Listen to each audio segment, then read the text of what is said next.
What's up, everybody? It's your boy J-Rock from Cape Fear Motors, back with another very interesting video. Now, we got this F150 5.4 Triton in. It is coming from another shop. This customer had this other shop do all the timing components, timing chain, phasers, you name it. So I'm just quickly checking it out here to see that everything looks right, everything's where it's supposed to be, and it looks like it's solid craftsmanship. So I'm gonna grab my Forescan ELM here, and I'm gonna run these codes with Forescan and see what I get. Now, what is super interesting about this one is that I use 3 different scan tools in this video and get 3 separate three separate sets of error codes, multiple error codes, but 3 completely different sets of them. So I'm just plugging in my Forescan ELM,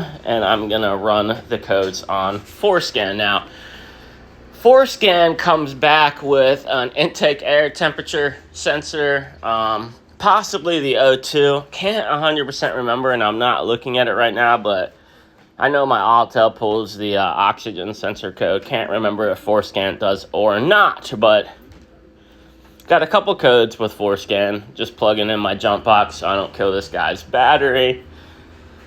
But yeah, so I get these codes with Forescan. Nothing that immediately pops out at me. The truck's driving like it has a misfire when you give it fuel, so maybe it does feel different than a misfire to me. It's shaking real bad, but it doesn't feel like your typical misfire. So these are the codes that I get on Forescan. So at this point, I'm going to plug in my Autel, and I'm just going to use my Bluetooth version here so I can cast this report to my MacBook and show everybody the report here. And I'm filming this at the time in real time, so this is all happening in series here, just like it does in real life. So Forescan or Autel comes back with a O2 sensor, misfire on 6, and a random multiple misfire, the big 3. So at this point, I'm like, all right, maybe I need to look a little bit closer, make sure that everything's plugged in, none of the harness got pinched, nothing got left unplugged.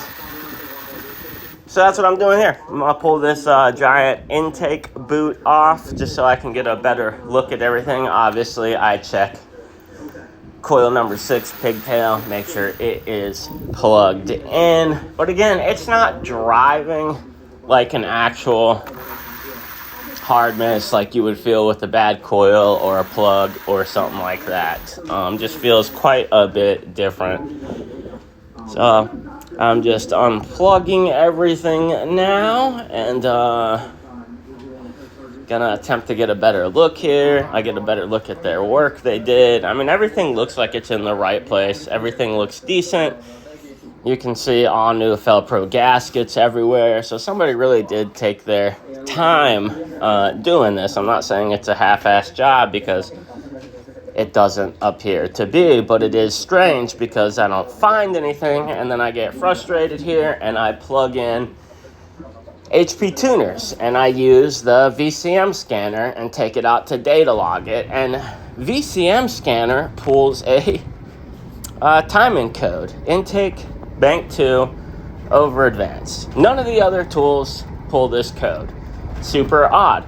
Now, if you can use tuning software to delete check engine lights, and then if you scan that vehicle with the same tuning software, it'll show you the code as to where another scan tool would not. So I'm not saying that somebody ghosted this code to try to cover up that it's more than likely out of time, but it's very possible. And it's just so weird that all 3 scan tools had different stuff. So I'm data logging timing right now, and sure enough, it starts pulling all the timing out when it starts shaking and you're giving it gas. So it's definitely out of time. This is a prime example of needs more diag. Next step is going to be to tear it down and line up all the timing marks and see what's going on here. But I just found this a very interesting case. I appreciate everybody watching.